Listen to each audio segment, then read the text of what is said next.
I'm Brian Foster, and this is the Grindhouse Institute. On each episode of this podcast, Jeremy Floyd and I program a triple feature movie night. Each of the movies share common themes, and we discuss them here. We're happy you could join us for today's block we call Cult Favorite Sequels. While initially not popular with mainstream audiences, certain films take on a new life with a select group of folks, creating what is known as a cult classic. Are these films in the AFI 100 list? No, but they are movies that offer fun moments, repeatable lines of dialogue, and aren't precious about the source material. In that vein, these films were programmed by returning guest Adam Feuerberg to ruffle our hair, startle the monocles out of our eyes, and put the emphasis more on the Grindhouse than the Institute. Much to the dismay of the family of his victims, Norman Bates is released from psychiatric lockup after 22 years of rehabilitation. Once free, mysterious killings occur, and all eyes turn to Norman as the obvious suspect. But was it him? Anthony Perkins and Vera Miles return to the Bates Motel in Psycho 2 from 1983. After being sued by the city of New York for the destruction caused in the first movie, the Ghostbusters are no more. Until one day an old client experiences a supernatural event that could signify the end of the world. Bill Murray, Sigourney Weaver, and Peter MacNicol star in 1989's Ghostbusters 2. In the future of 1997, LA is a war zone. Rival drug cartels are tearing the city apart and the cops can barely keep up. But when gangsters start getting picked off in dramatic fashion, it's clear that there is another guest at this party with only a few days to kill. Danny Glover, Bill Paxton, and Gary Busey star in Predator 2 from 1990. Thank you for listening to the Grindhouse Institute. Please enjoy.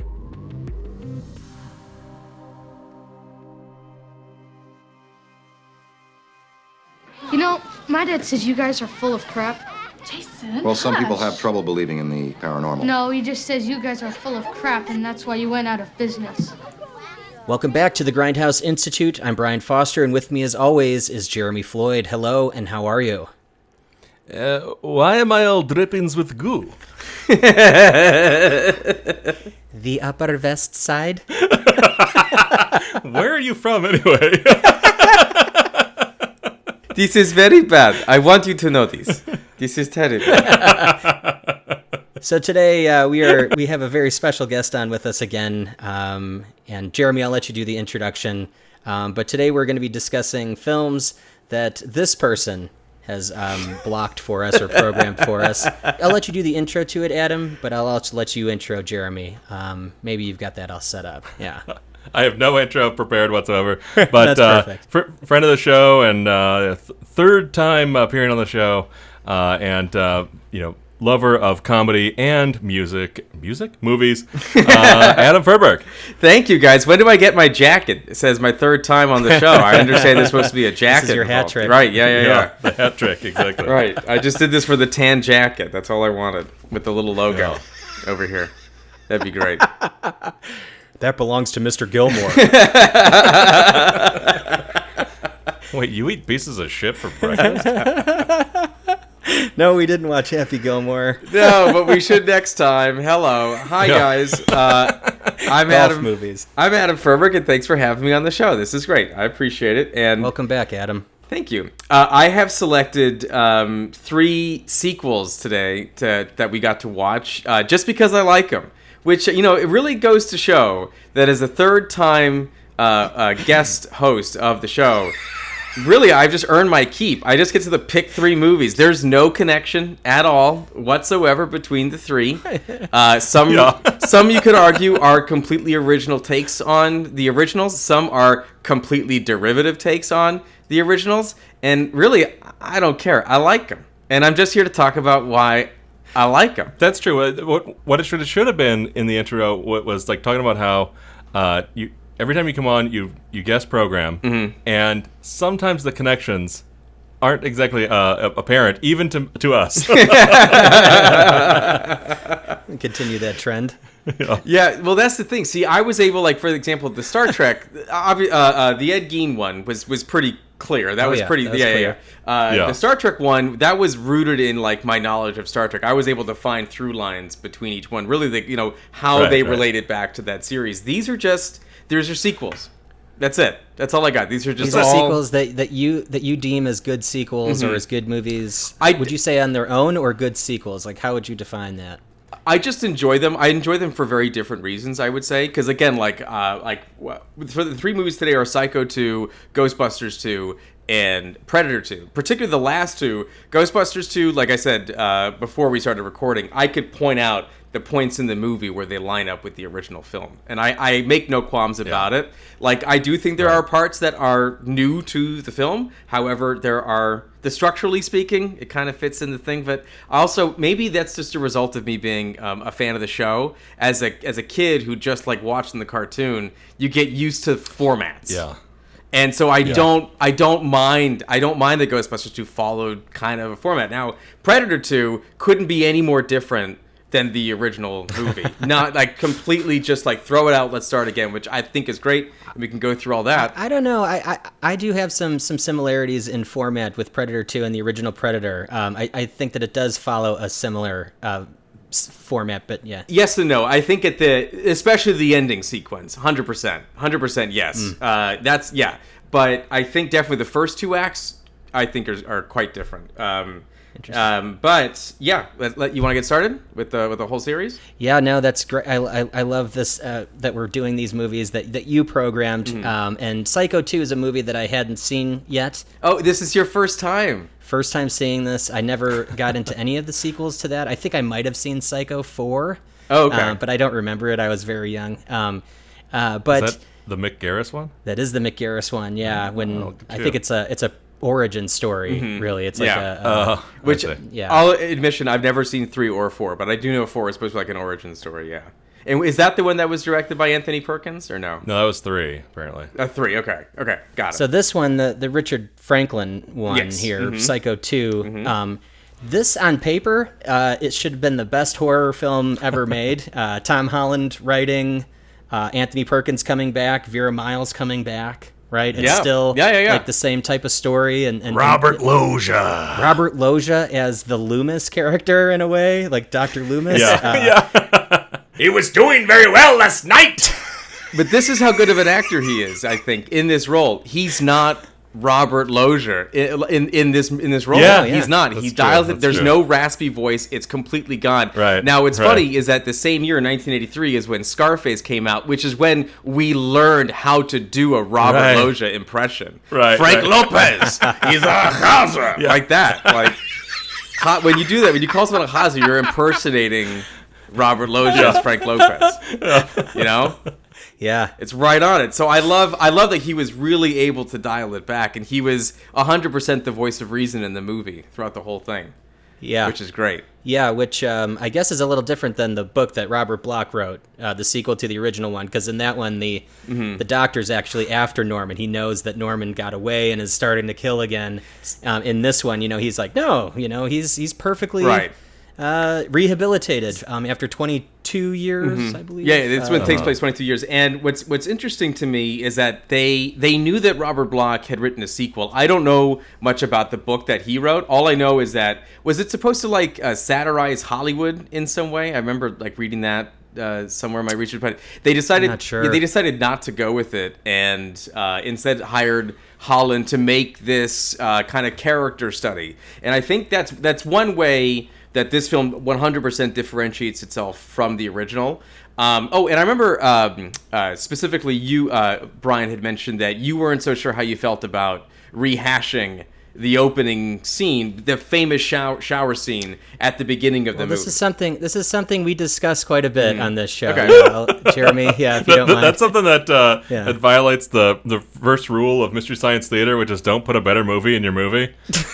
Especially at the beginning of that movie. See, we had that same issue with Terminator Dark Fate. Exactly. Okay, now I remember you pointed that I haven't seen Dark Fate, so I didn't understand the connection there. It opens with the Sarah Connor rant in the interrogation on the VHS tape when she's like, just one of the best scenes in that movie. Right. And then then you get Dark Fate. Anyone without a 2 million sunblock is going to have a really bad day.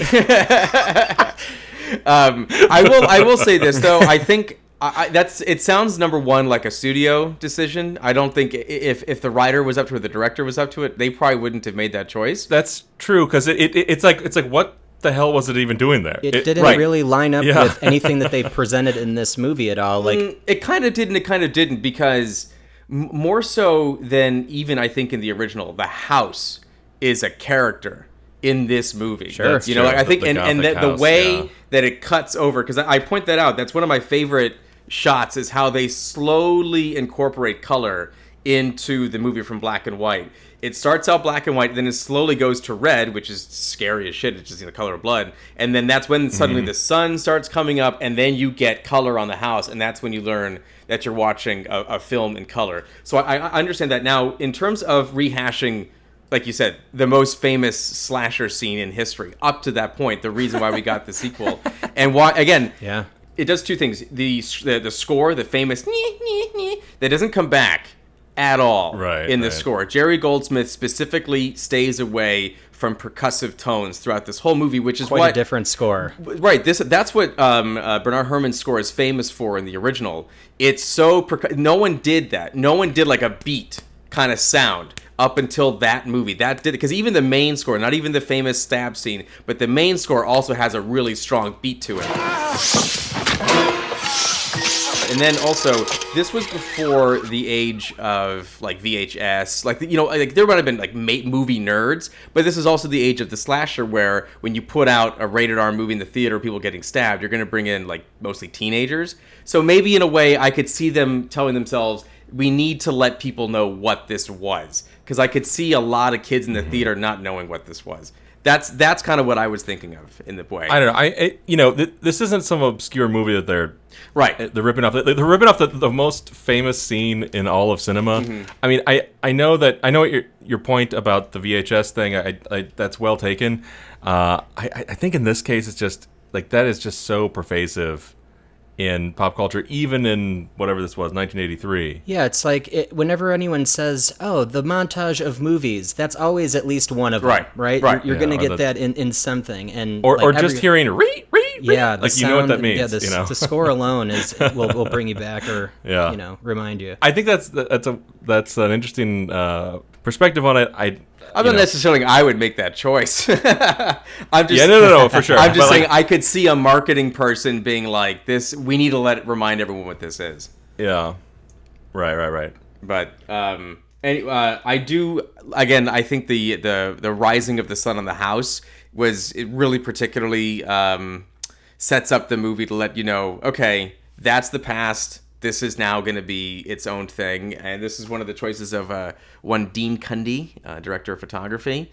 I could read you his credits, but that'll take the rest of the episode. The man has worked with everybody from John Carpenter to Steven Spielberg, and he made such classics as Flubber, Looney Tunes Back in Action, and Jack and Jill. Oh, Jack and Jill. Yes. Flubber with Robin Williams. Night Court. That was a TV version, I think. Yeah. That might have been. Yeah, I did want to say that I did like how this movie was shot. Maybe I'm just kind of a Dean Cundy nerd when it comes to this stuff. And, from Halloween on, I think he's fantastic. He definitely calls back a lot of, like, the overhead shots. Especially with the stairs in the house. I think that he definitely was paying tribute there. I think that there were a lot of scenes of knives being raised into frame, which was definitely a Hitchcock thing, But also, that guy could nail a night scene, but he really loved the HMI, right? It was very blue, it's very cold at night, and it's very prominent that there is a blue, crisp moonlight, either outside windows or edging someone. Right. So he kind of brought, in my opinion, in this movie, he brought like a lot of his love for the original cinematography and then his own as well, because obviously it was different. It's in a different medium, being color.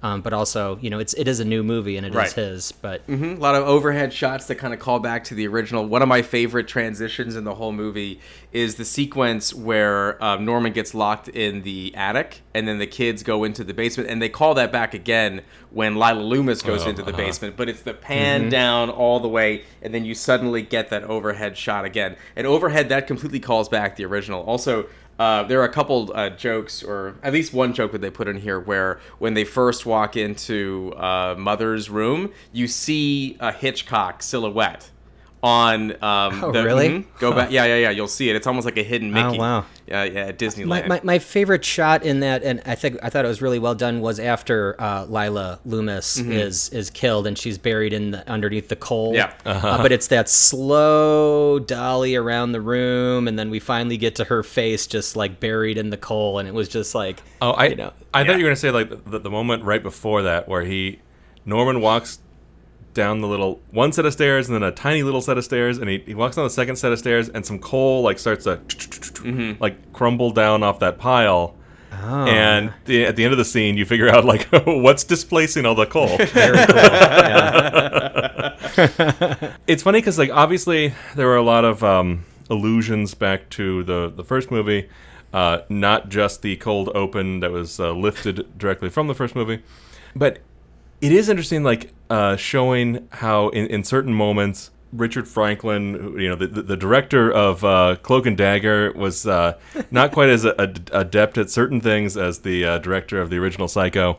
Both in this movie and in Predator 2, you could see the like the eye of the director not being as strong as the original movie, with John McTiernan and with Hitchcock. Well, because McTiernan can direct the hell out of an action movie, and Predator goes down as one of the greatest of all time. Absolutely. So, just to discuss Richard Franklin, he went to USC. He was he was classmates with Robert Zemeckis, George Lucas, John Carpenter, and he actually met Alfred Hitchcock because he set up a screening of one of his original movies. I think like one of his short films or something, and it took forever to make it happen. And Hitchcock actually ended up coming and doing the screening there with them, and they became friends for a long time.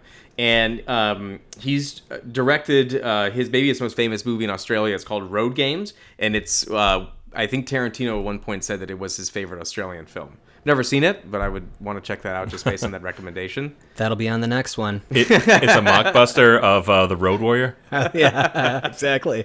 Right. Give me all the mockbusters, man. They're all great. Yeah. Yeah, and he was able to get the blessing from Hitchcock to get the sequel made based on that connection. Oh. Also, you mentioned Tom Holland is the writer of this movie. Yeah. He was selected again over Robert Bloch to submit a script for this, rather than they go with that the novel. And of course, I don't think people really understand. What's Tom Holland famous for? He's famous Child's for Play? Child's Play and Fright Night. Fright Night. But he also wrote like everything in the 80s.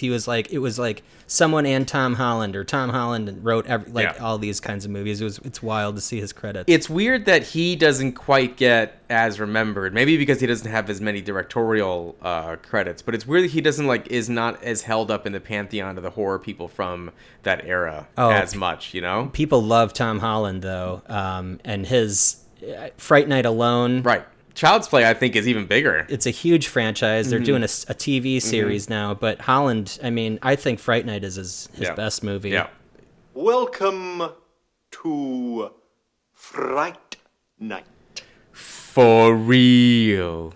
I always love that line. Oh yeah, that movie's great. So this is kind of interesting. So Anthony Perkins, as we know, plays the main character, Norman Bates. And I happen to really love his portrayal in this movie, particularly. It seems like he's constantly on an edge, even from the beginning. I love the way that which he is. The way that he says the word cutlery in the kitchen scene. I'll never forget that. Cutlery. Do you have a knife? No, I'm afraid I don't. I just moved back here after being many years away, and I forgot to bring any cutlery. He can't say it. He can't bring himself. He's so scared of what he's been through and what he could possibly turn into. He can't even say the word. But they weren't sure they were going to get him. And Christopher Walken. So who the hell got him a job in the kitchen at a diner then? Let's put him in front of some Robert knives. Loggia. Yeah. Dr. Loggia. Dr. Loomis Loggia brings him right in front of all these knives. His, how the movie ends. She got him the job. Remember? That's what she said. It's the Christian thing to do. Oh, right. That's right. Yeah, That's right. Mrs. Poole or whatever. Mrs. Poole, yeah. It's Mrs. Spool, by the way. Sorry, I said Mrs. Poole. That was the neighbor on the Hogan Family, if you remember that show back in the day. She was the one that was in Ferris Bueller. Yeah, so Anthony Perkins wasn't going to take the role until he realized that the mother was retconned in this one into Mrs. Spool. No. Bates was just your adoptive mother. Right, so I do want to talk about the ending here a little bit. And Adam, I know you and I talked about this over, gentleman golf.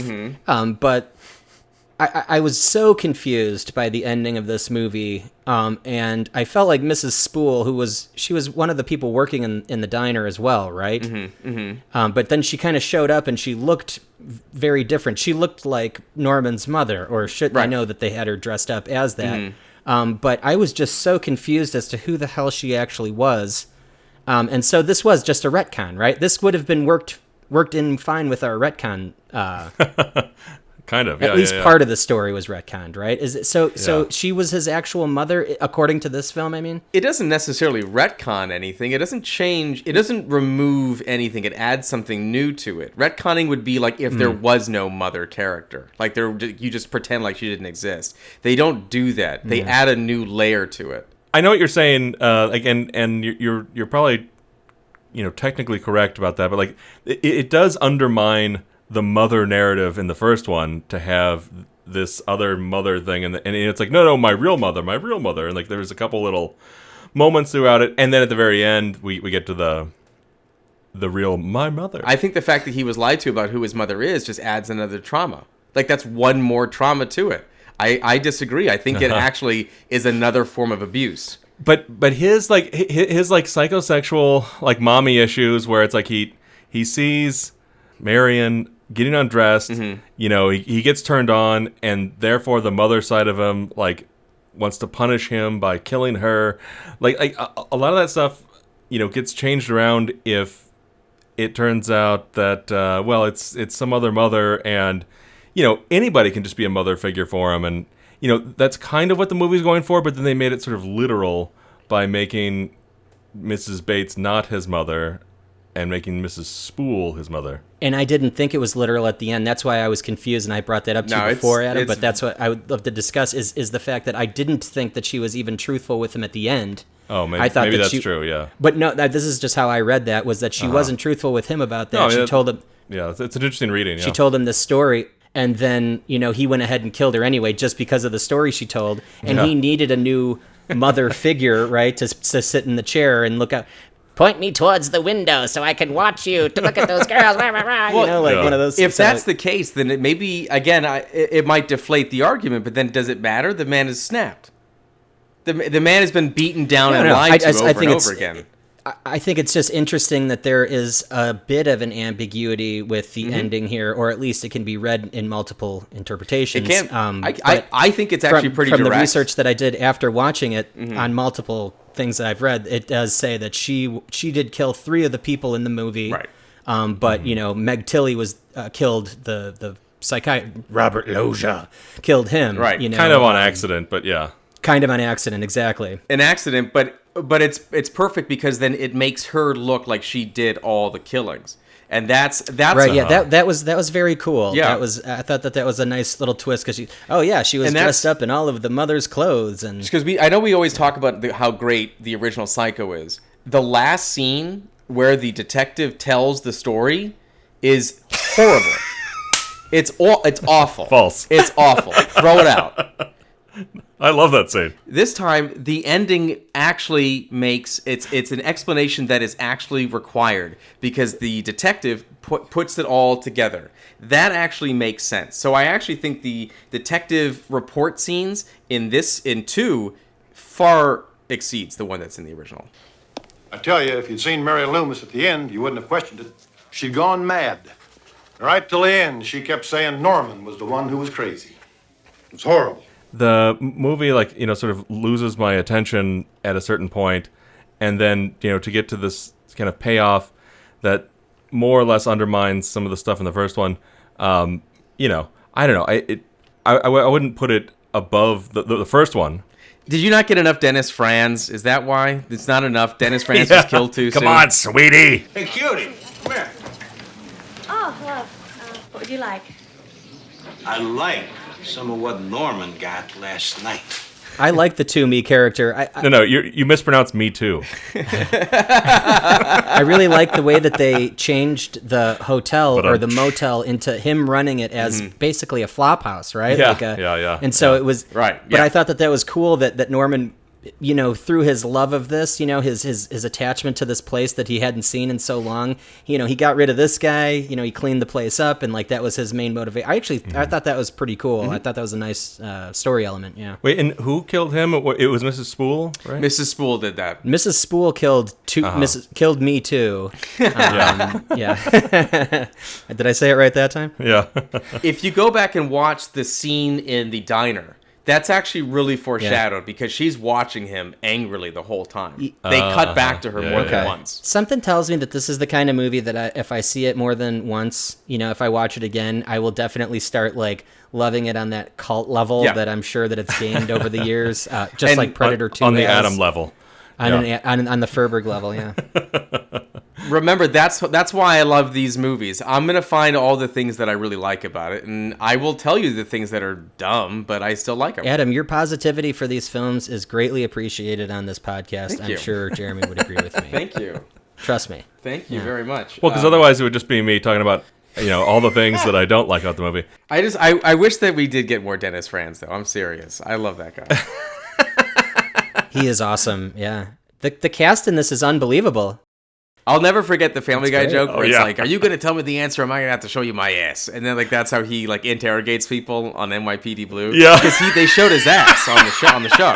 Yeah, that's quite a few times, right? Yeah, all the time. Yeah. That was like a big deal. Like it was like written up in the news and everything about. Oh my God, it's so controversial. I wish it was like a scene where he's like, hell, who forgot to put toilet paper back in the bathroom? You know, like he just comes out with his shorts down. Are you going to tell me what I want to know, or am I going to have to show you my ass? I ain't saying nothing. All right, it was Jimmy the Hat. I love how our good friend, the writer here, Tom Holland, you know, speaking of sort of retconning, like he wasn't paying attention in the first movie, and perhaps it is because of the VHS revolution, but or the lack thereof in 1983. As Robert Loggia tells him later on, they're down in the fruit cellar, and they're like, this is where he used to keep his mother down here, so this is a painful place for him. And it's not true. Like, he used to keep his mother in the bedroom. Mm-hmm. Moved her down there. Had to fight her to move her down there. Right. Because people were going to come snooping around his place. Put me down! And that was that overhead shot of the stairs when he's carrying the dead body. Well, and also like when Martin Balsam gets it. Yeah. I'm not sleepy. Put me in my chair. Yes, Mother. They were going to bring back Sam Loomis in the movie as well. They wanted to, but they couldn't. John Gavin was too busy being ambassador to which country? He was ambassador to Mexico. Is that right? So his character was too busy being too dead. Busy. And they killed him off. But Vera Miles is so good as Lila Loomis. I think that she really steals again, like the villain. You know, show. the return. This is almost like the Halloween 2018 of 1983. Right. They did a direct sequel to the original film, you know, with the same people. Yeah. They aged them accordingly. Mm-hmm. They brought back Mrs. Crane, originally Crane, right, the sister. I felt like, again, on paper, this has a lot of success there. Right. I don't think it was executed that well, but I would like to watch it again on behalf of my friend Adam here, who is so strong in his feelings about it. Well, and also you'll see like how I think this movie was the one Richard Franklin did right before Cloak and Dagger, right? I mean, it's like, and you know how we kept noticing all those like Hitchcock things he was doing. Yeah. He kind of had a little Hitchcock in his blood after the totally doing this one.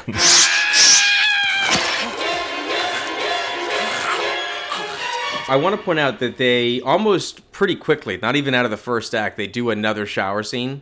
Another like peephole shower scene where you're not sure, which again kind of lends itself to there's somebody else that we don't know who's there. It's not Norman. It's clearly not. We don't even know that Meg Tilly's character, who by the way was really good. I thought she was great as Mary. By the way, they were thinking of getting Jamie Lee Curtis as a nod to Janet Leigh, but they Oh my gosh. Yeah. Didn't quite work out. But she had 13 other films during that year, right? Probably all horror films and maybe trading places. Right, exactly. I do find it really fascinating that they almost get there. Like the callback of the shower head shooting the water and the way that they cut to her face is really similar, but nothing happens. That was a perfect example of like how the coverage and like just the way that it was kind of put together was very, very similar, and it was obviously very intentional, but done a lot less effectively. That scene and the scene where Meg Tilly pulls out the little, the hooker pistol, as you call it, Brian. Prostitute gun, yeah. In that same scene at the very end, as like Norman is trying to comfort Meg Tilly, the camera just sort of pulls out at the end of the room and goes way beyond the borders of what the room is. So you start to see like the edges of the stage, and then it's just in this weird black box, like you're in an audience in a theater. Oh wow! Like I didn't even catch that. Like Broadway, that kind of theater. Yeah. And then they did it again right as he kills Mrs. Spool, and the camera, gets extremely, extremely wide overhead in the sort of bird's eye view. Which is a direct callback to how the original was blocked. You're right. It's not. I could understand it's not as well blocked, but it's a total a mention of that. That's kind of what I mean. Is like that he's doing it, but just not as well. Anyway. Yeah, it's horrible. I just want to point out how much I love the sheriff character. Like I love the scene where he confronts Mary that she's Loomis and he knows it. Is fantastic. Like that's when right outside the swamp, thing, or it's great. They almost foreshadow that he's a dummy. Like he just wants to eat a sandwich the first time you see Robert Loggia, right? And he's like, "All right, get out of my office." And he wants to eat, right? It looked like a good sandwich. And then at the end, he has it all. He has it all figured out. He figured out everything. He didn't figure out exactly that Mrs. Spool was the one killing everybody, but he was 100% right about what the Loomis's plan was. And the coincidence that because Mary was clearly about to kill Norman at the end, really easy to pin everything else on her. Like anyone else would make that decision right there with the evidence presented to them. So I just love the transition of that. That guy ends up kind of coming through and explaining everything. But and his deputy was Tom Holland. That's right. That's right. He totally was. Well, and he also has that line about like, whatever, we may live in the country, but we're not idiots or something like that. And he kind of like, as you're saying, like, shows that he's a little bit smarter than he perhaps than people would assume he would be. Right. Also, one more nod to the stabbing scene was the fruit seller, the teen killing Kane. That totally was a nod to the shower scene, almost even more than the voyeuristic scene that we got. I kind of expected to hear shh, shh, shh. Yeah. But isn't Norman that original guy? Isn't Norman Bates that original character? Basically. Right. Bates becomes Michael Myers, becomes Jason's mother / Jason. Right. Yeah. I mean, they made 5 of those movies afterwards, so it ended up. When Lila Crane is taken out, though, she's got a full knife in her mouth. Right? Doesn't that just take her whole face off? That was very, very much Tom Savini-esque. Friday the 13th. Oh yeah. Which again, I think the Dennis Franz kill really sets that up. But this is an 80s slasher film. Like, yes, this is based on the original classic slasher that sets the tone for the genre. But this is the 80s, and we're not holding anything back. It's funny, you could tell that they didn't really expect high-definition pictures to be a thing in the future, because you can totally see Dennis Franz, like, where the makeup ends and the face starts, It's good for the era, but in it's a little rubbery. In a 4K TV, I can see. He's fine. Yeah. He's going to be fine. No, totally. We saw all the scenes. Yeah. That's an interesting point about the slasher, though. It's like, the movie actually plays, like, genre-wise, as sort of a mystery most of the time. 100%. And we're trying to figure out who is harassing Norman Bates, and, what's Meg Tilly up to, actually, and, what's Vera Miles doing? Is Robert Loggia a part of this? What's going on? Like, the whole thing is we're trying to figure that out most of the time. So that, actually, when you do see the Dennis Franz and the Vera Miles, head stabbings, it actually it seems like that's from a different movie, because we're spending so much time in this like mystery, and not as much time having different people wander into the house and get sort of blown away by by Norman. Mrs. Spool. Would you say that about like the original Friday the 13th? I mean, I guess so. I like think about how differently Halloween is constructed. Now, I guess I have to say, like, 1983, that's pretty early. Like, when was original Friday the 13th? That was 81? 81 or 82. Yeah. I mean, it's like the idea of what a, quote, slasher movie is really kind of didn't pick up until right around this time. Mm-hmm. So, like, yeah, maybe that's part of it. We didn't have a that's when it started a picking template up. yet. Yeah, exactly. Yeah. But I mean, you still had Black Christmas that was well before all that, and yeah, that's that true. was very much a slasher. Right, but particularly the element of who's doing it. So, like that sleepaway camp, that's right. You mentioned Black Christmas, the original Friday the 13th. Yeah, those are all mysteries. Mm-hmm. They're all like Agatha Christie stories. Yeah, but the sort of like picking one off one by one type of thing, like you didn't get the sense that was what was happening here. You know what I'm saying? Yeah, I know what you mean. It wasn't like a lineup of targets like it would be in a Jason movie or a Jason Part 8, let's say, for instance. But here's the thing, where everyone is basically just the next level kill. Yeah, I kinda, uppercut head. Besides the teenagers who I think were just in the wrong place at the wrong time, like you can even tell when whoever I guess it was Mrs. Spool at the moment was just about to walk out of the house, but then she turns and looks and sees them. They were just accidental. They happened to be there. They smoked weed and they had sex in a horror movie. Right, that was time the to die. mistake in but this one. Everybody else had it out for Norman on that horrible like filthy mattress. I know, right? Oh God, yeah. On the dirt floor. How romantic. I would put another Scumbag. shirt on if I had to lay on that thing. I'd take my shirt off. But no, I do think that everybody else that dies in the movie is giving Norman a hard time, and I think the mom knows that. Mrs. Bates only took care of me. My real mother is somebody completely different. So, Adam, can you give me a prediction on when we're going to get to the end of the world? It's going to be February 14th. What's the year that she says? Valentine's Day. Bummer. Peter Venkman, World of the Psychic. You're one of my two favorite shows. What was the other one? Bassmasters. It's a fishing show. Yeah, I know Bassmasters. Oh, Chloe Webb is the name of the two people who are on the show. It's Kevin Dunn, who, if you watch TV, he's hilarious. You know who Kevin Dunn is. Awesome. He's been on everything. Right. I think he's the dad in Transformers, the recent Transformers series. It's just been a lot of stuff.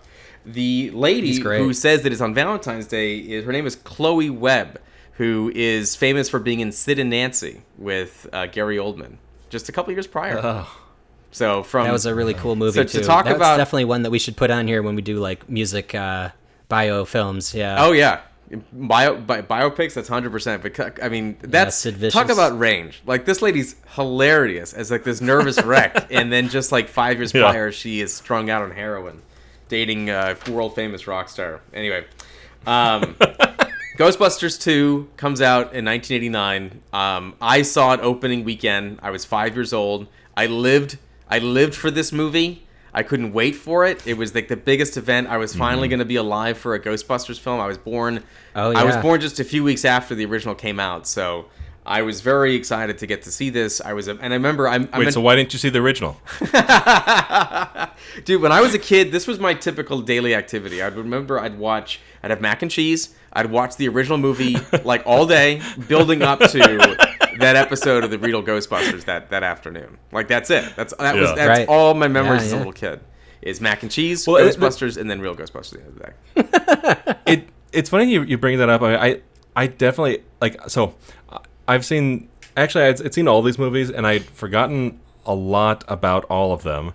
I mean, Ghostbusters 2, a lot of things like stick in my mind about he is Vigo and all this kind of stuff. And oh my God, it's the Scolari brothers! Like all that stuff. At the stake. the restricted blue changing order. That blue thing that I got from her. So good. So good. You can't say it.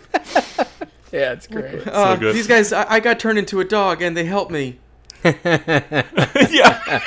he's the best part. He's the best part of both movies, in my opinion. But it's funny that you bring that up because it's like in Ghostbusters 2, it had been so long since I've seen it, and I was as I was watching, I was like, man, they really really took so much from the real Ghostbusters, like the cartoon, the real Ghostbusters. I mean, I think the Janine and Lewis romance had to have come from that, because like also in the first movie, like her look, too. yes. The romance, no, that was new to this, and that was never. It was she always liked Egon in the cartoon. Egon's look also in the movie, they gave him a bigger quaff. Yeah, he had a bigger like he has in the animated one as well. Right, he has a much higher pompadour. It's a good look for him. But didn't Lewis have more to do in the cartoon than he? I mean, in the first movie, like obviously, like they didn't even know each other. Mm-hmm. So in the movie is why Lewis ends up in the show. So before this came out, Lewis wasn't on the show. He's introduced on the animated show the season after this airs, and that's why I love the scene where the birthday party at the beginning and the kids want He-Man. I love that. Yeah. Because if you pay attention to the times, by that point, He-Man, there weren't new episodes of He-Man being made. That stopped happening in 86, and by 89, it was in syndication. I looked this up. By 90, it was on cable. It wasn't even on syndication, local TV anymore. Whereas in 89, the real Ghostbusters had a primetime special on Halloween night. So this was like, it's funny how like they express that, and like the opposite is completely true. Maybe a better example is like, is Slimer driving the bus and like totally real Ghostbusters. That's Rick Moranis gets on. He's like, oh, okay. Yeah, that's like, a totally real. Very Ghostbusters much felt like the cartoon. 100%. Yeah. I mean, Slimer in the first movie was an enemy. Mm-hmm. It was an evil ghost that was like a poltergeist haunting this hotel that was causing a lot of havoc. Mm-hmm. In this one, he just was basically a big hungry pet almost that was even in the Ghostbusters headquarters. He was like a featured extra in this one. Really, it's more. I'm kind of sad. He's another Ghostbuster. I'm kind of sad we didn't get a scene where he was helping Egon out with the slime study. He's a ghost trader. That would have been a lot of fun. But that's what's fascinating about this movie to me is how long it took to get made. It took 5 years, which is not, especially this era where sequels were a thing. It took a long time. It started out. The actors, considering how especially huge for the first such movie a popular was. movie, right? Yeah. Right. But the guys, none of the actors wanted to do it. None of them wanted to do it. Yeah. And then when there was finally interest, the guy that was running Columbia at the time, a guy named David Putnam, he didn't want to do it because Ghostbusters was the previous administration. He wanted to make smaller films, art films. He wanted to fund international movies. So successful smaller films though, from what he was right, doing, but he just didn't want to do it, and so finally he's out. He loses his job, and a new administration comes in, and they finally get people together. And it turns out that the actors weren't really that interested in even talking to each other or working together. Like it was a weird dynamic between the four of them. There's a lot of stories that like Ivan Reitman said that they did blame that Columbia exec on the shortfalls of the film and how the production was rushed and all that, and because the original film got 13 months, like a full 13 months of like production to get that film done. That's why it's so polished. And this one, I think they got like 5. Yeah, it was they got less than half of the time to create this film, and I think that Ivan Reitman has even said like a lot of blame goes on that exec, but really it did fall on Bill Murray, it fell on Harold Ramis and Dan Aykroyd and all those guys. They basically did not want to do this again, and instead they just kind of came up with this idea that they just wanted to talk about how negative energy in a city could be an enemy in itself or a villain, and that's where all the pink slime under the city came from. And I feel like it's pretty universal. Like I think it's quite common, especially in a big city that's kind of overrun. Like I think if I still lived in the city, particularly today, I would know exactly what these guys are talking about, especially where I lived. I used to live like 2 blocks from the mayor's mansion where there's protests happening all the time and cops beating people up. Like this kind of thing, I could totally see this. Like I get that. So they did conceptualize the idea of urban decay and like a tunnel system. By the way, they wanted to make an even crazier script with like folklore and fairies and just stuff they couldn't afford. So they had to kind of ground it more into something a little bit more metaphorical in the case of the slime. Slime! What? It's a river of slime! There's gotta be 25,000 gallons of it! It's flowing through here like a river! I never dug that part of this film. What was the choice of the pink for the slime? I always thought that they could have done something different with that. Plus, they already established dark green slime in the first film. The ectoplasm was like that dark sludgy green. This is definitely supposed to be something different, though, right? Okay, I see what you're saying. So it's a different slime that's creating, or a different color. Oh, so it's like color out of slime, the color out of space. Yeah. Relating it back to the toys or like the kids line, the slime that came with the toys was pink. And that was before there was Ghostbusters 2. The slime that came with the house, the slime that came with the car, that was pink. So maybe that's they were thinking of a connection there. But the idea of the baby possession came from a Harold Ramis horror idea that he Oscar. had. He was named after a hot dog. poor man. Which, Bill Murray, still hilarious. I don't care how derivative this film is, and it's derivative as hell. The opening scene, which I think gives away a lot. It certainly is a lot more it lining up with the main plot than the original library scene in the first film. That just lets you know that the library's haunted. That doesn't tell you that this is being done by the primary bad guy. Whereas in this one, this is being done by the main villain, 100%, and that baby is his target. And yeah, but nothing can ever live up to Get Her Ray. No, and then that librarian just losing her shit. But having a moment, having a cold open where someone gets scared by a ghost. I mean, they even rehashed that again in the 16 the movie. They did that again, where like they just had like a weird kind of intro. Same kind of librarian, right? Too, leads into a big scare. So that's one part where I think I can see that. I remember that. I love the introduction of Egon working at the location and just basically messing with people. It's funny that the premise of the movie... Now let's take the puppy away. Yeah, the premise of the movie is negative feelings, and that's literally what Egon is studying. The best part of that was when he tells Dana asks him if Peter ever talks about her, and he's like no, and then he does a test on her right away. He's like woo, and he like looks at his the results. he puts his like stud finder against her. That's what it is. Yeah. There are so many good little moments like that. There's one also when Janosch is trying to ask Dana out at the library. Oh my God. Do I have bad breath or something? Yeah, and then she says no, and then like, did you see that part where she like blows a breath out? He clearly has bad breath. There are funny parts like that, but I think that they're all kind of intertwined in this movie or connected by a pretty horrible score.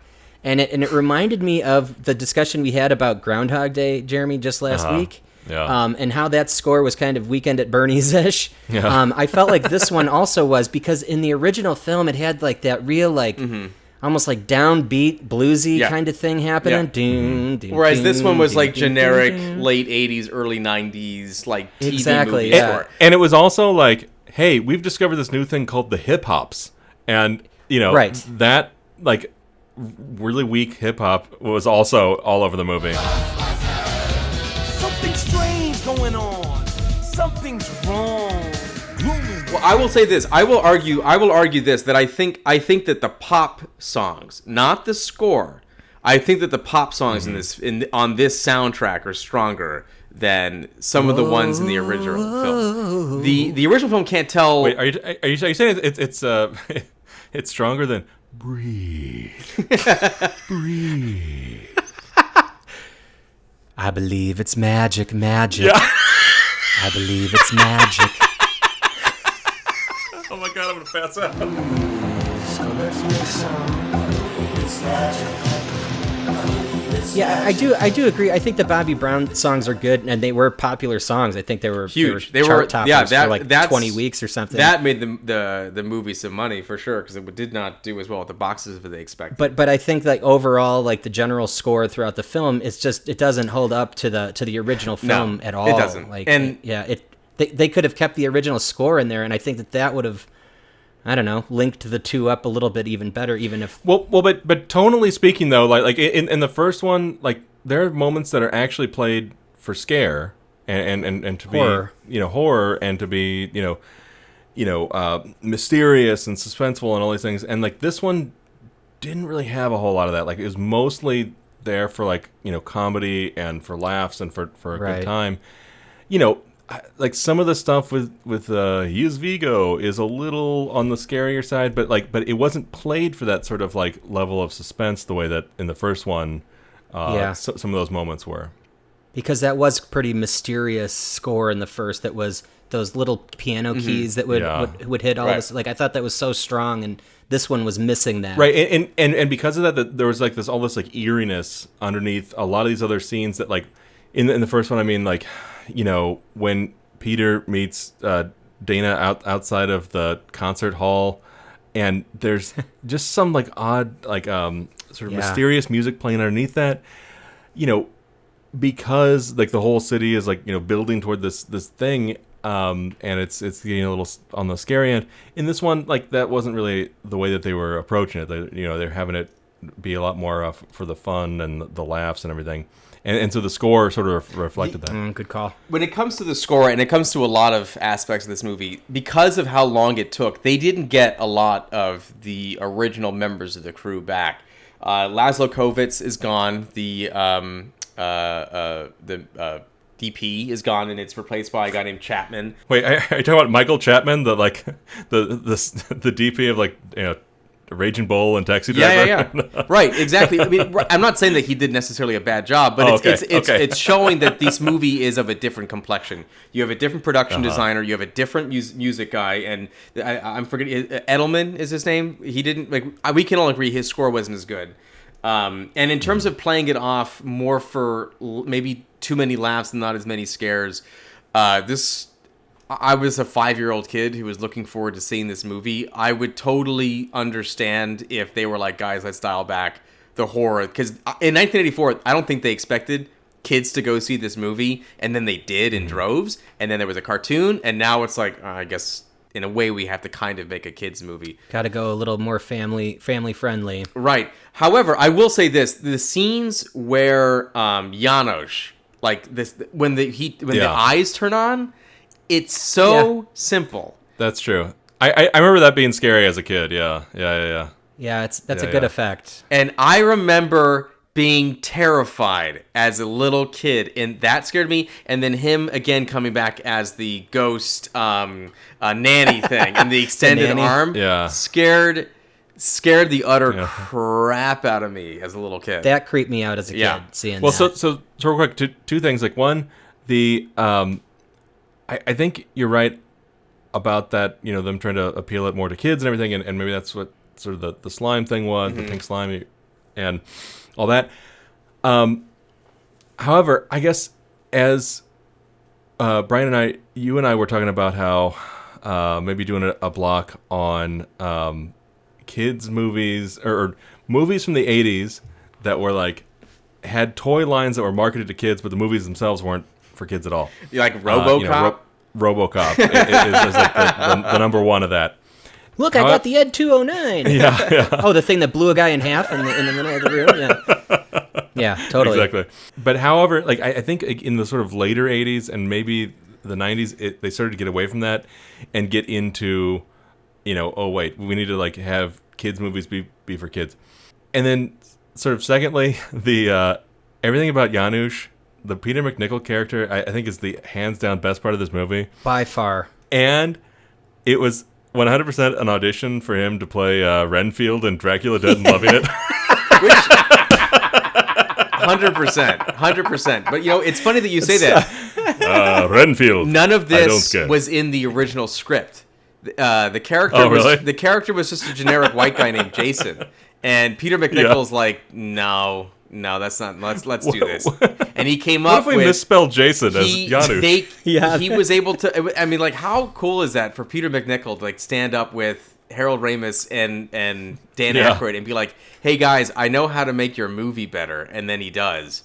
And he comes through. He has this character who's Carpathian, so there's a connection to Vigo himself. And he has the accent down, and he had a whole. He was a very powerful magician. Right. He even came up with a fake.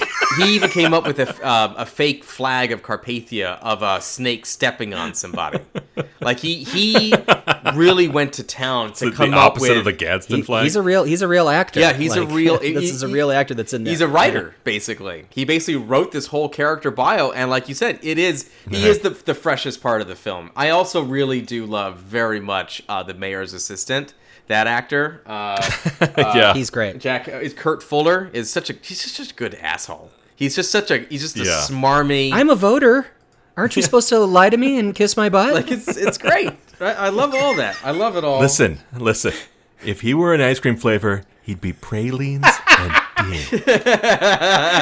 Russell. He's not your friend. He's not your friend. That's what it was. So good. Benjamin's my friend. Yeah. I also want to make a shout out to Max von Sydow for doing the great voice of Vigo. And Vigo has a voice. He's an actor. I agree. I think the Max von Sydow voice is awesome for this. But then he should have been Vigo. It shouldn't have been. But we've heard Johnny Boy. We've heard his voice in the mouth of Johnny Boy. Then recast it, Yeah, recast it as Cheech Marin. That's my argument right there. Did you hear that voice? Hey, he made it in. That's right. Well, better late than never. And you know what? Pier 34 is where it was supposed to arrive. That was the actual dock where it was supposed to go. So kudos to the research team on that one.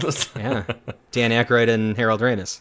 God, I love everything about this movie so much. It's just so funny. We mentioned Harris Yulin as the judge, just being a crazy person in that courtroom scene, which the courtroom scene is, at least the bust in that scene is the Slimer scene. That's the Slimer scene of that movie. Where the hotel scene, you mean? Right, the hotel, the first bust in the Ghostbusters. It's the first bust. What the hell are you doing? I'll take the next one. Successful test. Yeah. What are you supposed to be, some kind of cosmonaut? I love there are all these like flaming rolls of toilet paper around her, and she's trying to pick them back up. They're all like charred. Maybe I can salvage this one. What are you guys working on? Well, we're just kind of checking something out for an old friend. Neat. Who? On this one, like, Peter Venkman turns out to be more of an asshole in this one. He's like, tortures Ray into giving him the information. Pull my ears. Which, like, even as a kid, I was like, man, what an asshole. Yeah. Also in this one, it's strange because, Dana is no longer in the Philharmonic, or it's just that she can't get gigs right now and has to... She said because she had the baby that she was going to be working. She got a job that took up less of her time. God. The orchestra, I'd imagine, cleaning art for Janusz Poha. Right. I like when he did show up before the eyes though light up, and he's like, "So you want me to come in? Huh?" It's so I love not smooth at all. He plays it like he thinks he's so cool, and he is just not. It's perfect. Also, the first of two shit happens calls in today's films today. The first being in this one, when shit happens, who are you gonna call? Great. And then we did the mood slime and all the Do Ray Egon. Love that moment. I love it. Oh yeah, that's a good one. I love it. That was a good one. Do Ray Egon. One you're mentioning some of the quotes and the connections between the quotes.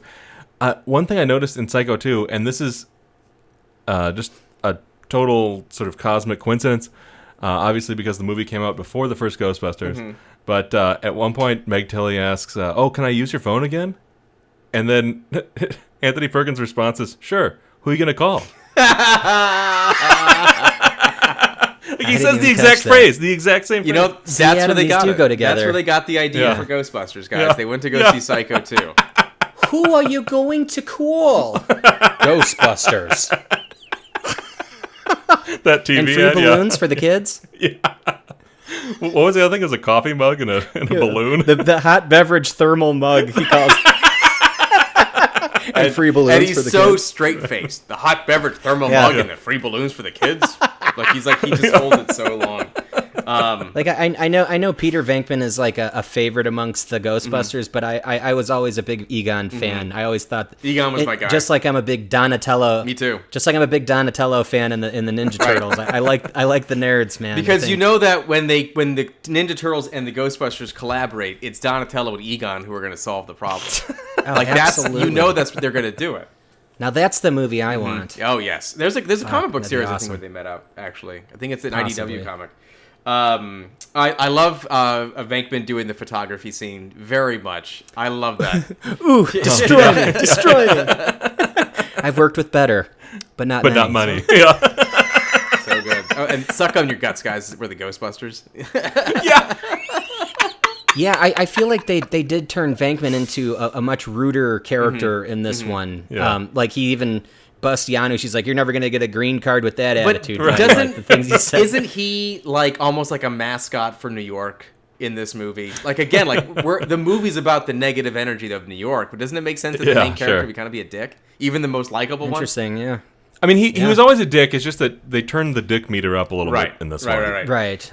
You mentioned the Janine and Lewis love connection.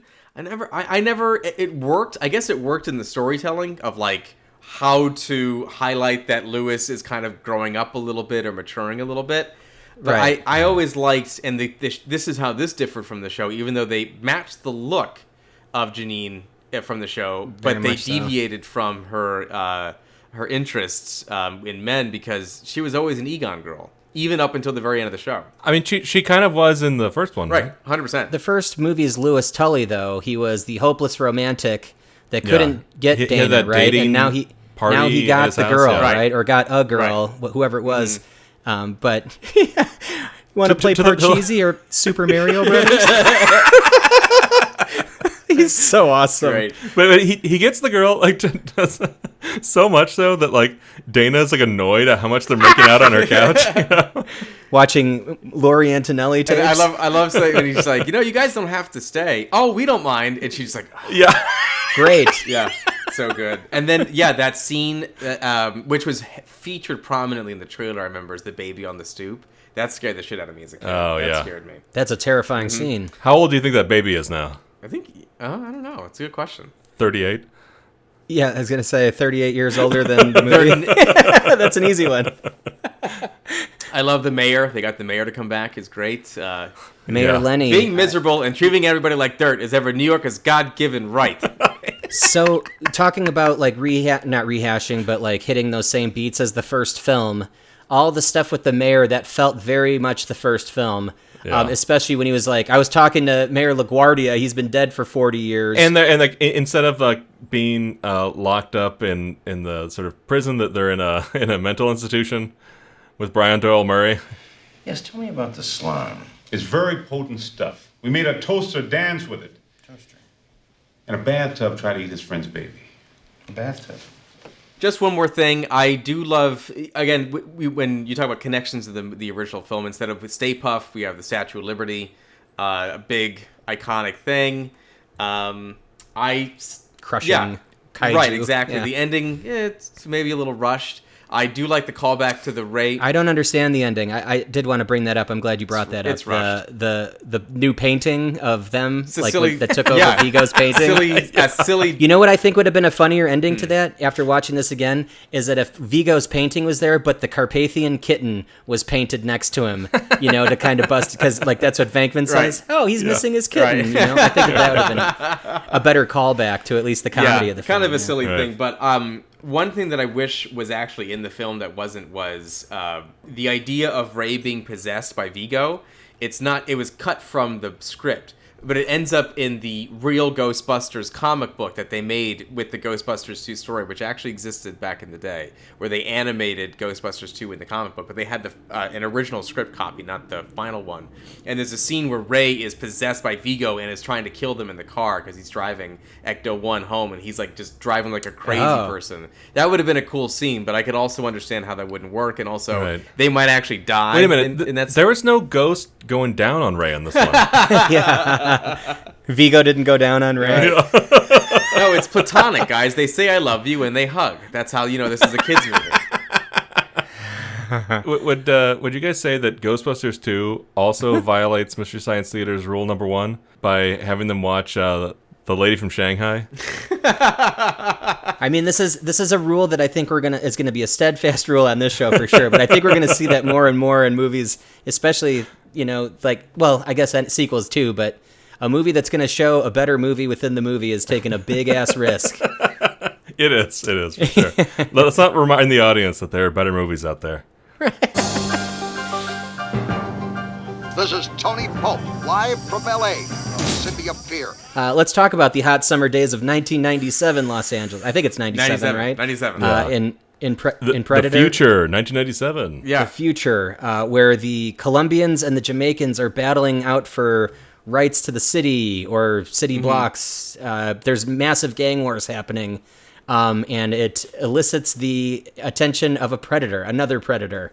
I actually really enjoy this film. Don't you love the transition? The transition of the jungle and then you get to the city. Now this is, I think this is really key for one reason why I think Predator 2 holds up well against the first one, maybe better than Psycho 2 and Ghostbusters 2 do. Alan Silvestri comes back. The musical cues are back. And also the same score. Right. Yeah, exactly. Right. So he's able to, it's not a derivative for him to go back to his own score. That's his music. And he has some new pieces, but like between the jungle sounds transitioning to the city, which that's the end of the jungle sounds from the original film, by the way. Like you kind of hear that transition and then you get to the shot of the city. But definitely that percussive beat from the original's back, and right off the bat, I'm on board and I'm ready to go. The drug fight at the beginning is hilarious. It's comedic in like the way that like people are just getting shot in the street for no reason whatsoever. But it highlights that LA has gone to complete shit, and who are you gonna call? But it's the same beginning as the first Predator, right? There's a big conflict that happens. Right. We see the specialists go in this one it's not Dutch. It's Harrigan. Harrigan, which I'm going to name a number of reasons why I think Harrigan is better than Dutch out of the series. Oh wow! Okay, this is the first one. Is that at the end of the very first opening sequence when he ends up on the roof and he takes out El Scorpio, which by the way, I wish we got more El Scorpio. What a character! Like I want to see a backstory of El Scorpio rising through gang Los Angeles in the '90s, because that guy's awesome. But he sees him. He sees the Predator.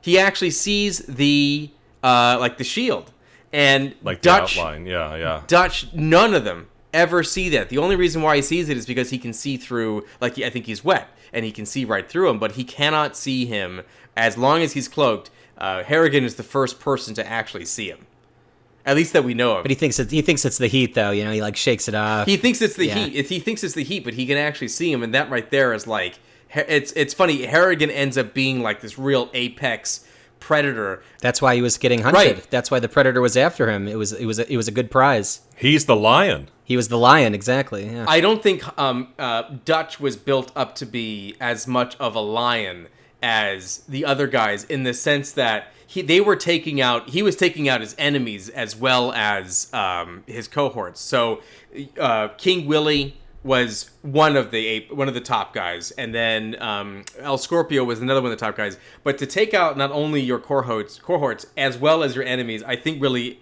idolizes Harrigan in the mind that this is the guy that he's really after, and that's almost established from the beginning. Whereas with Dutch, I don't think that starts going until like halfway through the movie, because the full trophy case for the Predator in this instance, or the full his whole mission or his whole hunt, is to find this Harrigan. He's the lion, like you were saying, and he's got to collect the skulls and spines of everyone that touches him or is around him, and all of his lieutenants, if you will, you know. But he couldn't kill the one because he got offered some candy, and he doesn't want to kill kids. And he found out that what's her face was pregnant. So want some candy? So scary, in that train scene, which is one of my all-time favorite action scenes ever on film. That's a great scene. So good. Bill Paxton's awesome in that. Bill Paxton's awesome in all of this. What a great he comes off like this ass, right? And then then you find out that he has like this reputation for that's my specialty,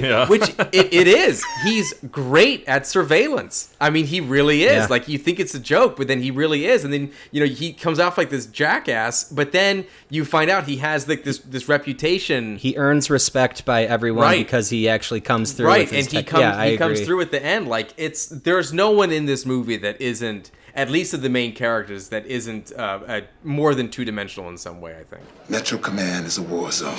Lieutenant, I paid my dues. I had to bust my ass to get my transfer. And that scares the shit out of me, kid. Yeah, I feel like his buddy that goes to try to find, he goes back to the crime scene where Scorpio was, and the Predator finds him there. He kind of goes out a little quick, and he had a lot of potential. That character. Ruben Blades, that guy. Right. But someone had to go. Someone had to go to kind of set that up, and it makes sense that it's his best friend. And I still like that. If there's one thing that I'll give them, that they gave him enough characterization that he saw that item, and that means that his deductive skills are probably better than everybody else's in that department. So I'll give them that. They gave him some characterization, even if they were going to kill him off pretty quickly. And you're right; they needed it to be the best friend of Harrigan to give him. That's how the first act ends, and that's when it really gets personal for Harrigan. Because that's when we go talk to Gary Busey and find out exactly what the hell we're dealing with. And that's the thing, an extraterrestrial. But even at the end, they know. Or rather, even still in the first act, like towards the end of the first act, the cops have figured out that they're dealing with somebody else. They don't know who it is. It's not a Colombian. It's not a Jamaican. Right. Yeah. And I think that's also different from the Dutch. The Dutch crew, they don't.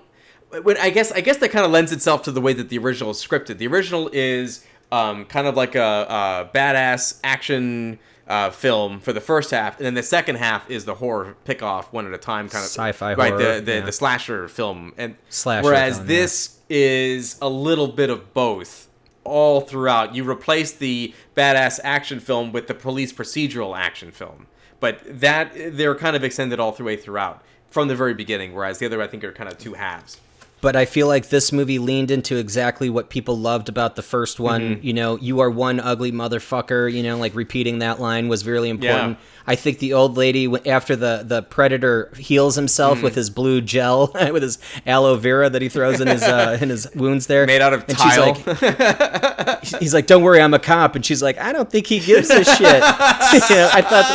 I thought the comedy in this was great, and there were good light moments, even though it was pretty intense. And I thought Gary Busey's death in this was awesome. That was one of the coolest kills. Yeah. The Two-Face, he has the Two-Face makeup on, which is great. Yeah. Oh yeah. But he gets split in half by the disc, and you just see a gallon of blood just fall it's down. So good. It's great. The top half never fell for some reason. Yeah, exactly. You just see the bottom. It's almost like the top half was disintegrated or something. I know. I was like, where the hell's the top? I do love the Batman Forever scene that Danny Glover goes through to get ready to go inside of that meatpacking plant, where he's just arming himself and putting on his things. I feel like every gun ever. Joel Schumacher's I got to take notes on this. That's right, Lieutenant.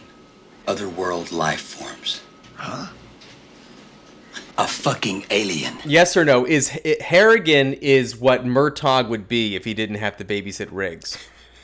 He could be the badass killer in the war zone department, but then he has to babysit. But he'd still be getting too old for this shit. Right? Yeah, he did not get too old for this shit. He's very good. He's very good at it. I love Robert Davi as the antagonistic cop. He's fantastic. Maniac Cop 2. Just came off the same year, 1990. Maniac Cop 2. Yeah. Loved it. The guy's just killing it. I love the kills in also the voodoo scene where the guys the transition of the lady having sex, then they're being overrun by the gang, and then the gang is taken out by the monster, and just the build up to that where you think the gang is going to be the one to commit all these atrocities, and then they're just taken right out. Love the build. Yeah, what was interesting about those scenes was that the voodoo work in it was very similar to what the Predator does when it hangs up his trophy. Right, which is why they're not sure. At first, that's confusing until you see what they're doing, and it's it's weird how the Predator's almost hiding out behind their own tactics, which is I always found really. That was interesting. Yeah, always really fascinating. The King Willie meeting in the alley, and then immediately the Predator shows up, cuts his head off. Right, and that's a callback to the first film, and that he's walking through water, and it kind of kills the cloak effect, thing. right? Which is why Arnold can see him in that one. But King Willie, I would have loved to have seen more in this movie because I just love that character, and I love how he throws the bones down and he like can read the bones. It's awesome. That's what made the opening kill of the Jamaicans kind of confusing, because I thought the guy stabbing the guy in the chest was King Willie, and that could have been interesting if they could have found a way. I almost feel like there was a draft where he was in that scene and got away. But then there was no way for that to make sense, because how would the Predator let him? Right, how would the Predator let him get away? That's a good point. So I almost feel like you're right. You're right, and they may have had that in the movie, but it also didn't make sense. But you're right. We should have gotten totally more of them. I don't know who he is, but I know where he is. I love that the Predator is messing with. I was going to say Murtaugh. He's messing with Harrigan very much. Like the way that he you said at the cemetery, he just hangs up the necklace, and he is just like, I'm watching you. I know where you are. I know where you are all the time. Want some candy? Want some candy? Isn't that great that the little kid has like these violent machinations running around with his gun? I'll kill you, scumsucker, and then offers this murderer candy. Like, how human is that, you know? I love that very much. We mentioned the subway scene, one of the all-time great action sequences. If anyone, you have 10 minutes of your time, just look that scene up. It is fantastic. The lighting, the cutting away of people, the comedy that leads to it. Everyone pulls out their gun. The nerd has his gun, and then everyone pulls out their guns. There's a lot of comedy to that scene. I think the funniest part was that they had carpeting on the subway floors. Oh, gross. Oh my God! Listen, in '97, violence is everywhere, but the metro system is fantastic. They really figured it out. They really figured that out. I think they kind of went for a Paul Verhoeven RoboCop type world for this. You know, totally RoboCop, 100%. Yeah, it's basically like a military war in the street at all times. Especially with the fact that they were showing the sort of skinned corpses on the news, like with the hardcore news or whatever. Exactly. Oh, yeah, and Mort Downey. Yeah, that's right. Morton Downey. It's funny, between Morton Downey Jr. and Robert Downey Jr. for a long time, I thought that if your last name was Downey, you were a junior. You're just a junior. Yeah. Like, it doesn't matter what it is. All Downeys are it's juniors. All one word. Right, all Downeys are juniors. Downey Jr. Yeah, it's like hyphenated, you know? It's a hyphenated last name, yeah, exactly. So is your mother or your father junior? I'm the third. I love. This celebration. After that scene in the train, you get the Predator doing his celebration scene, which is at the Eastern. Yeah, which is so iconic. He's like screaming at the top of the Wiltern, which was called the Eastern in the movie, but it's the Wiltern building in K-Town, and he's screaming and he's holding up the. It's so good. It ended up being the poster, I think, on some later DVD releases. That's some art of that. Are you talking about on the poster where it's like he's in town? You're right. Yeah. He's in town with a few days to kill. Yeah. The one thing that this movie really does, it expands the lore of the Predator. Yeah. This is when we start understanding that they keep coming back, and you know, he's got dinosaur trophies in his ship. And he's got a xenomorph trophy. There's a xenomorph in there. Yeah, and a xenomorph is in there. I mean, that is definitely where the Alien versus Predator idea was coming, or at least it was brewing around this time with the Dark Horse. Exactly. Yeah. You think the blue stuff is what helps keep the acid blood from ruining the skull or whatever? Ooh, maybe. Ooh, they've got a way to do it. Talk about getting into the lore here. They got a way to do it. I thought that they did a good job of showing off his arsenal more in this, or he got a bigger arsenal, I should say. The disc. That disc was a new thing. Disc, yeah. But they talked about it, and I liked that Gary Busey's team was actually studying these things as if they were like, you know, Area 51 scientists working on finding an alien creature, you know, and technology. I thought that was interesting. In the original conception, Keyes, who is Gary Busey's character, was supposed to be Dutch, and they wanted Arnold to do it. And for one reason or another, it didn't happen. What do you guys think about Arnold being like this secondary character that still goes out in a pretty badass way? But basically, do you think it would have not been good for Arnold? Do you think it would have been interesting? A new take on him? What do you think? I mean, for his career, like he can't be shown to die on screen, and he can't be a second banana, especially in 1990 or whatever this is. No. But Gary Busey can get his ass fucked up on screen in anything. And it looks great. Like, It looks... and he's great. And he's great at owning these really crazy roles. Yeah. I love his lines. Lions, tigers, bears. Oh my. You're the lion. And then he's like, what does he say? Grab a seat. Enjoy the show. This is history. Like, there's so many good lines like that.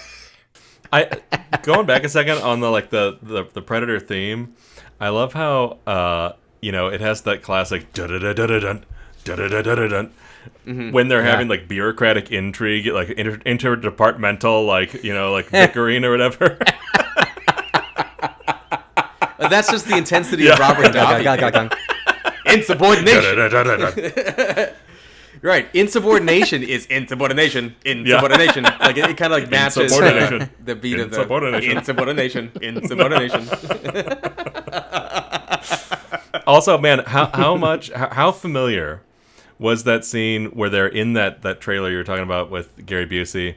He's hanging out with Adam Baldwin or whichever Baldwin that was. One of them, yeah. The one that's not related to Alec. Yeah. The cheapest one. And it's like, they're like, what's wrong with these video feeds? And it's like, get him out of there, Apone! And like, so I want to lay down suppressing fire and fall back on torches. And like, it's like... Yeah, totally, get him out of there. Get him out of there. That's Alien, that's Aliens. Yeah. They definitely wanted to go for the Aliens vibe, so much so that they just lifted that scene part and parcel. Yeah, absolutely. Yeah.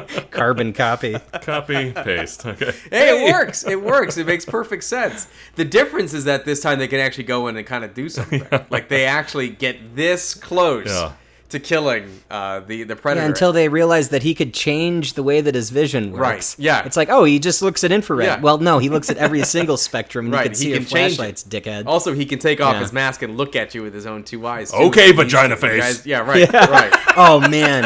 How funny was that line? Good. I forgot all about that line. All right, pussy face. Pussy oh, my face. God. So good. I almost lost my shit when he said that. But I love this. I think this moment reminds me of Child's Play 2. Child's Play 2 has this moment where you think that Chucky's going to win, and then you find out that he's stuck in his body and there's nothing he can do about this. This movie has that moment when he's going to set off his bomb. Oh, yeah. Right? And then, again, Cuts the off reason his why arm. Harrigan trumps Dutch. Dutch can't stop the bomb from going off and just has to kind of hope to survive that. Harrigan actually cuts his arm off and ends the sequence. And he's able to deactivate a nuclear weapon, basically.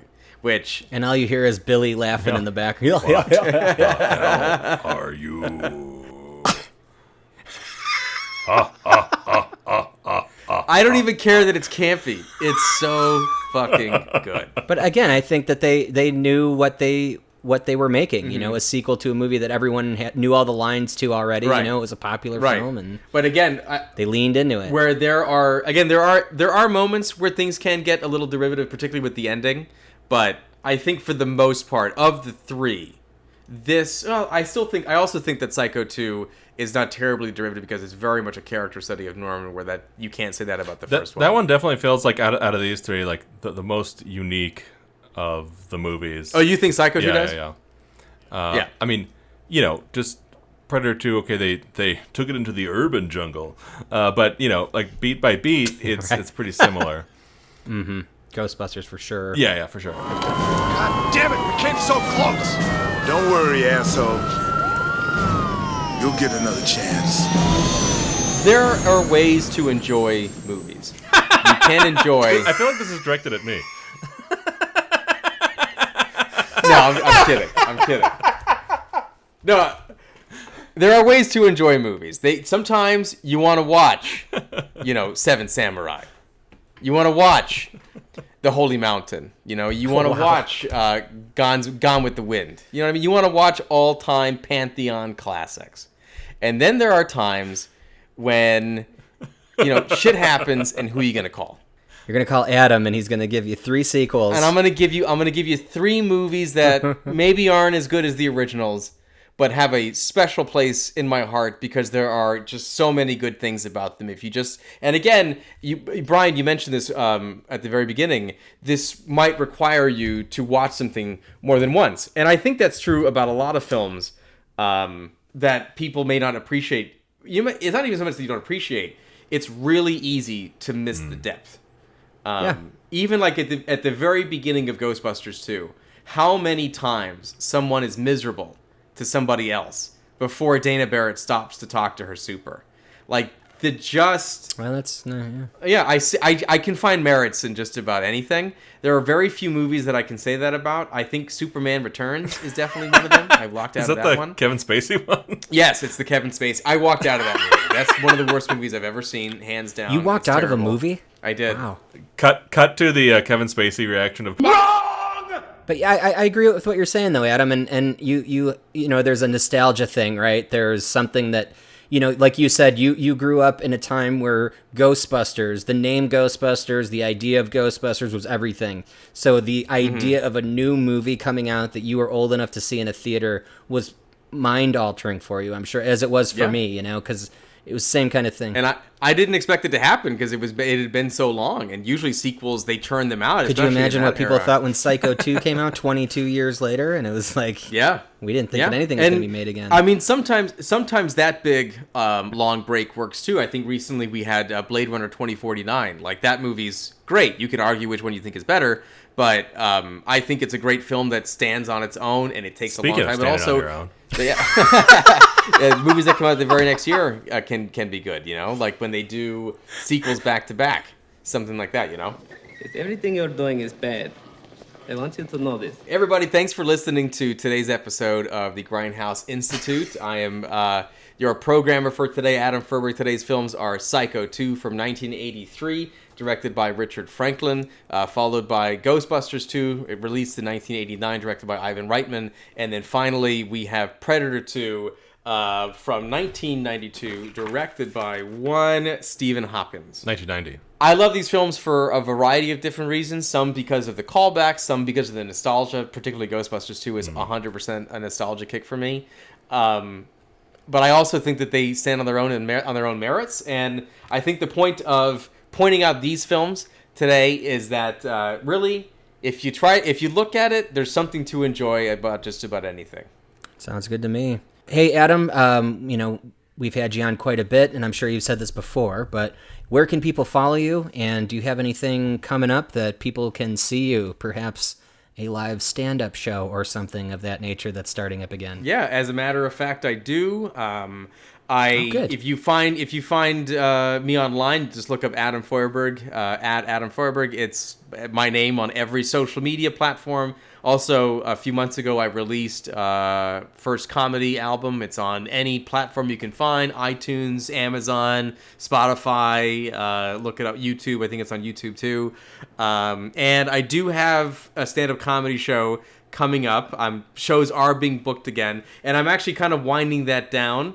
Because I'm about to have a baby boy. He's on his way. It's due very soon at the end of the month. Very excited about that. Congrats on everything. Thank you. So the July 7th at the Comedy Chateau, I've got a show at 7:30, and that will be probably my last booking until baby boy is a little bit bigger and I can get back out there. So that's it for me, guys. Check it out. Oh, Comedy Chateau is in North Hollywood. Go to their website. Use the promo code Adam for free tickets.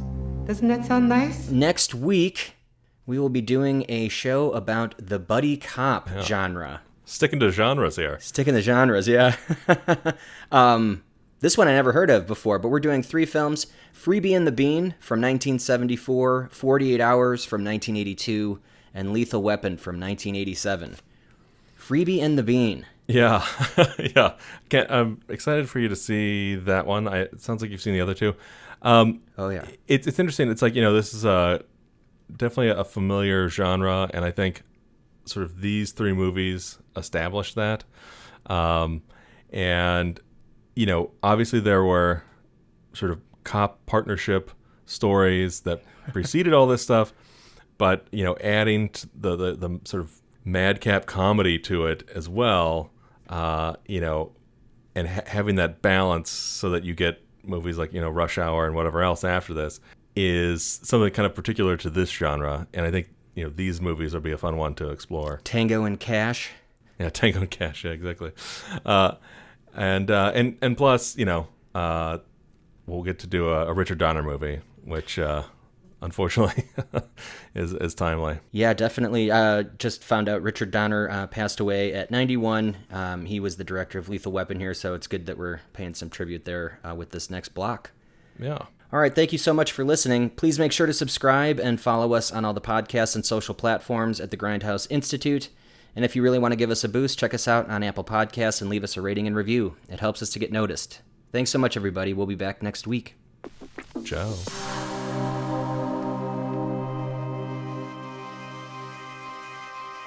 You all right? Why are my drippings with goo?